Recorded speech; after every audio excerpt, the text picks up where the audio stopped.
Welcome to e-learning course on Applied Thermodynamics, Module 1, A Standard Cycles and IC Engine, Session 10, Stirling Cycle. Myself Ramesh Beer, Assistant Professor in the Department of Mechanical Engineering, Davangere. Stirling Cycle. Stirling cycle is a cycle composed of 4 processes, out of which 2 are constant volume process and 2 are isothermal processes. Now consider a cylinder containing 2 opposed pistons with a regenerator between them.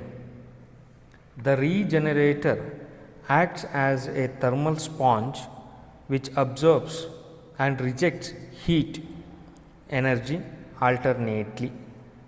Regenerator consists of a felt-like mesh or wire or fine wire mesh packing having high heat capacity and surface area. The volume between piston and the regenerator is termed as compression space, which is maintained at low temperature, that is T minimum. The other volume is called expansion space and it is maintained at high temperature, that is T max. There is a temperature gradient of T max and T minimum across the phases of the regenerator. These are the 2 phases, one will be at highest temperature, one will be at lowest temperature, and there exhibits a temperature gradient between these 2 phases. It is assumed that there is no thermal conduction in the longitudinal direction. So, thermal conduction takes place only in lateral direction, not in the longitudinal direction. The pistons are assumed to move without friction. These 2 pistons are assumed to move without friction, as well as there is no leakage of working fluid enclosed between the pistons. Let the compression space be at the outer dead point and the expansion piston at inner dead point. The gases present in the compression space are at minimum temperature.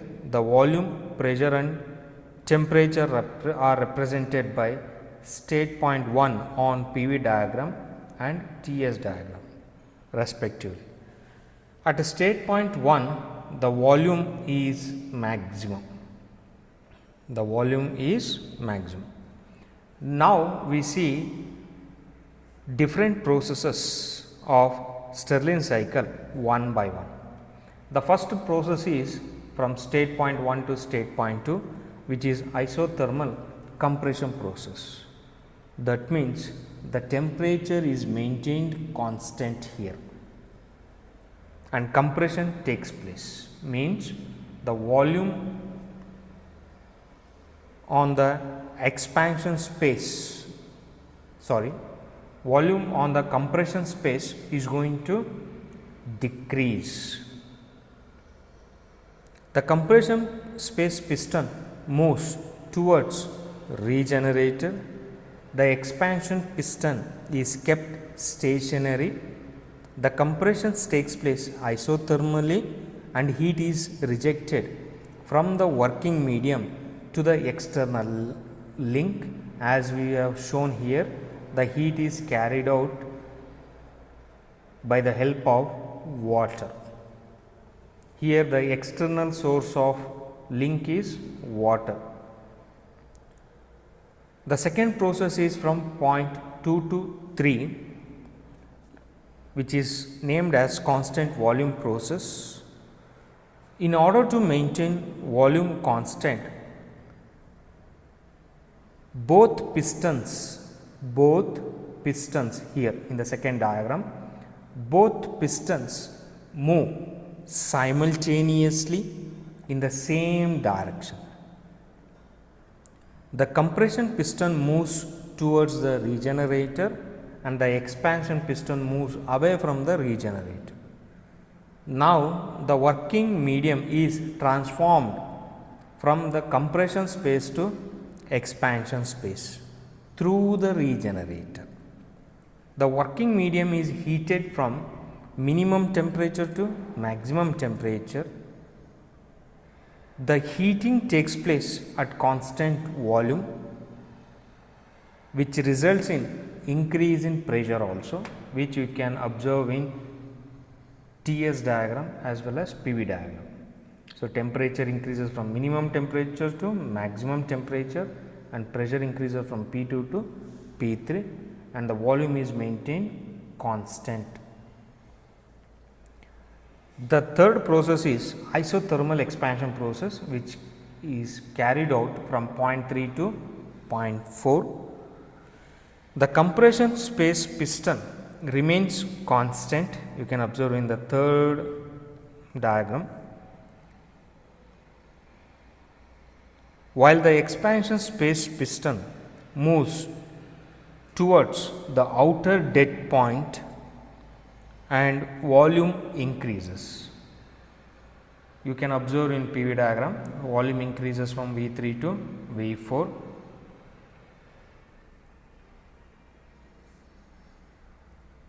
The expansion takes place isothermally and heat is added to the working medium from the external source.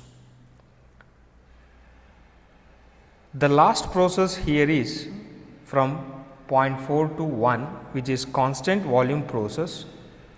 In order to maintain volume constant,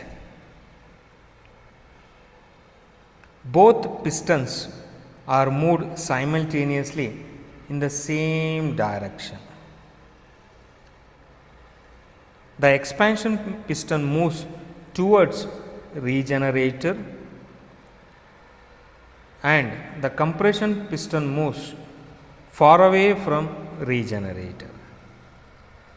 The working medium is cooled from maximum temperature to minimum temperature during this process and the cycle goes on.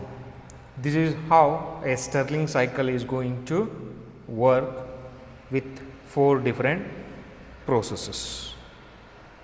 Now, we see what are the heat transfer and work transfer expressions for individual processes.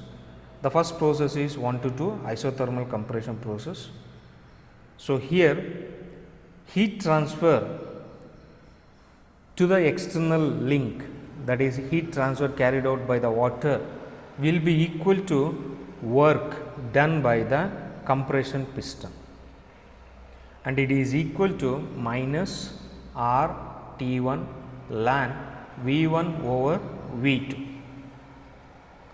This work expression is based on isothermal work and it can be written as minus R T minimum ln RC.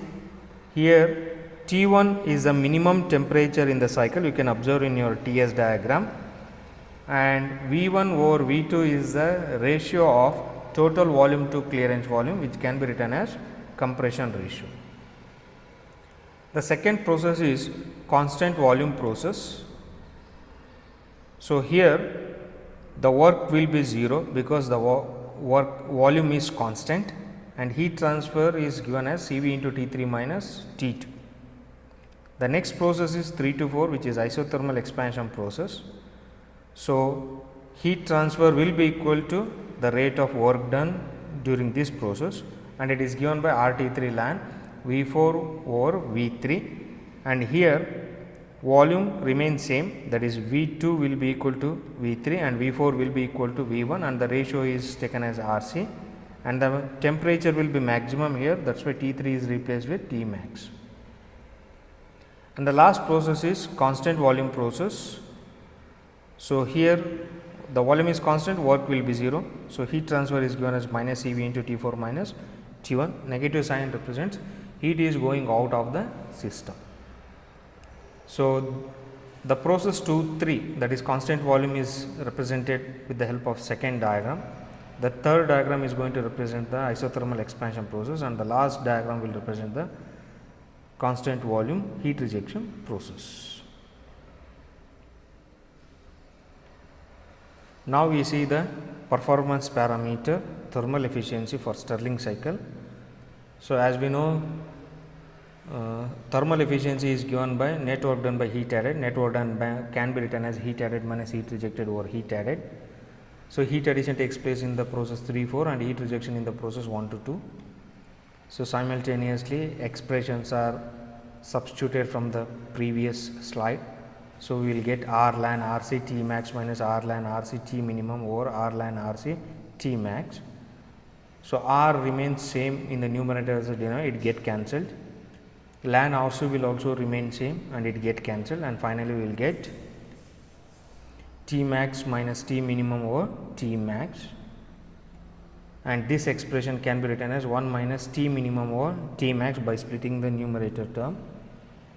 So the observation here we can make from the thermal efficiency of Stirling cycle is that the thermal efficiency of Stirling cycle operating between source temperature T max and sink temperature T min is equal to Carnot efficiency if the regenerator efficiency is 100%. Means the expression what we have obtained here is same as of the Carnot cycle. So provided that if the efficiency of the regenerator is 100%, we can say that the efficiency of the Stirling cycle is equal to same as that of the Carnot cycle. Next is mean effective pressure. So mean effective pressure is given by net work done by set volume. So which can be written as heat added plus heat rejected over set volume. So heat added is given by R ln RC T max and heat rejected is given by minus R ln RC T minimum, and set volume can be written as V1 minus V2. So from your PV diagram. So set volume means here it is a volume from point 1 to point 2. So to get that volume, so we have to take the difference of total volume and the clearance volume. So total volume is that volume from the origin to the point 1, and the clearance volume is the volume from origin to the point 2. So by that we will get the V1 minus V2 as set volume. So next we are going to take V2 as common in this set volume term. So we will get V2 into V1 over V2 minus 1 in the denominator, and R ln RC is taken as common, and we will get R ln RC into T max minus T minimum.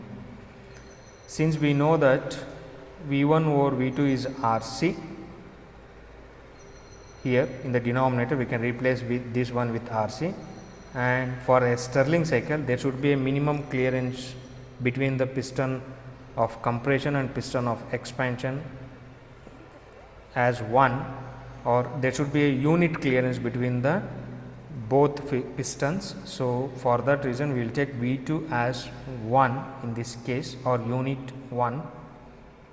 So now we will get the expression as R ln RC T max minus T minimum over RC minus 1, and this is a expression which is used for mean effective pressure. And this ends the session on Stirling cycle. Thank you very much. Please do subscribe to my channel, Be a Mech Academic.